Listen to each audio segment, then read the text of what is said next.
In 1895, Booker T. Washington delivered a speech now known as the Atlanta Compromise, where our ancestor invited Africans and Europeans to cooperate for African liberation.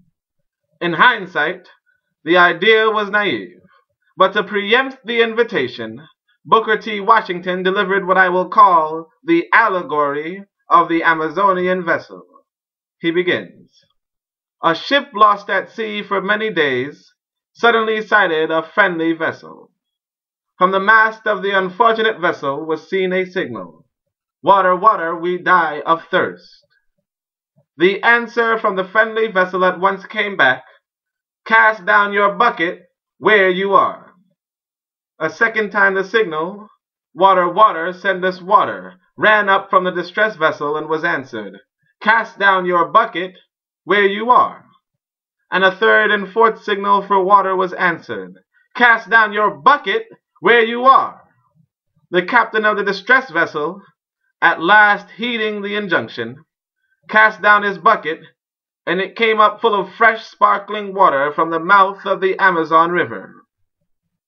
Booker T. Washington used this to say that Southern Europeans in America will most assist Africans in America, but I, Onita Sekou Mat, will use it to say, African people, look to transform your local economic centers.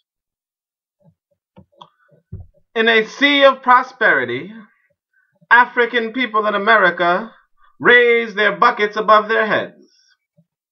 Africans, cast your buckets where you are. In every African neighborhood, international corporations and international people set up shop to take money from us. Africans, cast your buckets where you are.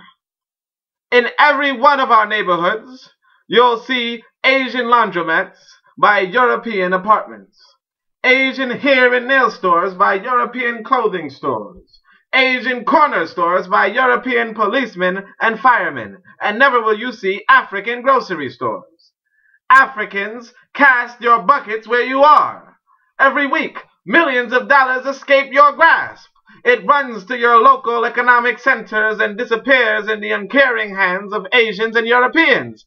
African people, cast your buckets where you are. In Somalia, we say poverty is slavery. And what's true for Africans in Somalia is true for Africans in America. Poverty is slavery.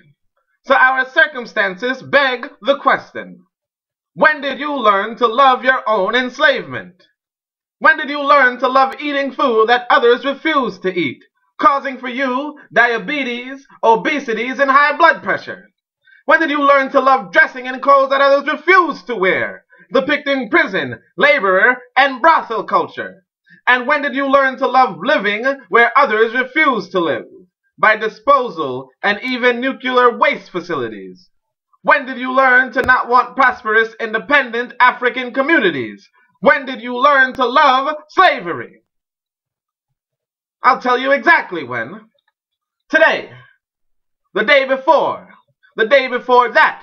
And before, and before, and before, and before. Every day of your life, since before you left your mother's womb, you've been learning to love slavery.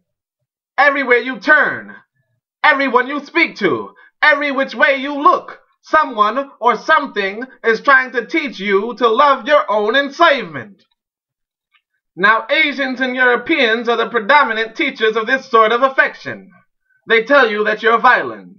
They tell you that you steal. They tell you that you are overpriced. And they definitely deny you loans. But you can't complain on this.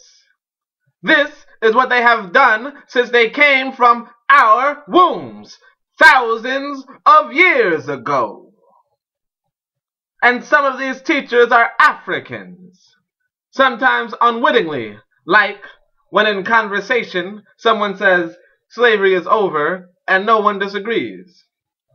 But oftentimes wittingly, like our musicians and celebrities who play roles of African degradation, discouraging prosperous, independent African communities, only to delay their personal poverty when they discover that Asians and Europeans have wittingly outwitted them into delaying African prosperity with our blood, tears, and sweat.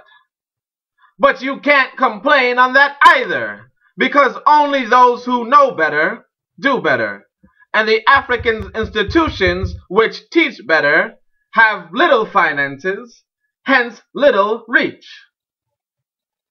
Case in point, the African Blood Siblings is the most moral institution in the world. The African Blood Siblings is the most advanced organization in thoughts of moral philosophy, social history, and the totality of African liberation. The African Blood Siblings is the most dedicated group toward the restoration of African grandeur, even owning a costly street presence for its own self-propagation. In fact, the African Blood Siblings is the only library for the law of harmony, making it, by ancient wisdom, the only presence capable of success. Yet the African Blood Siblings has to beg its readers to share or subscribe to its writings, let alone finance its operation. We like to complain when Asians, Europeans, or Africans put up disagreeable messages on our people, but we don't so much as support those messages from our people which will help to restore our freedom. We have nothing to complain about. We either organize with the African Blood Siblings or support it. There are no other options. Local economic centers will become prosperous, independent African communities. We'll boycott. We'll give Asians and Europeans until sundown to get out of our neighborhoods. Then we'll starve the tenacious. We'll put up our own businesses. We'll eat food from the continent. We'll wear respectful clothes with deep meaning. And we'll live in a community where everyone knows you for your moral reputation. And we'll have a lot of these, connected from America to Africa and every place in between. We're looking at the global restoration of African people. But Frederick Douglass told us freedom isn't free. This message reached you, but you must make it reach others. You support this message, but you must make others support it. You want to hate slavery, but you must make others want to hate slavery with you. You've read this. Read it to others. Douglass stated, "Power concedes nothing without a demand. Our people are the power that needs to be demanded from.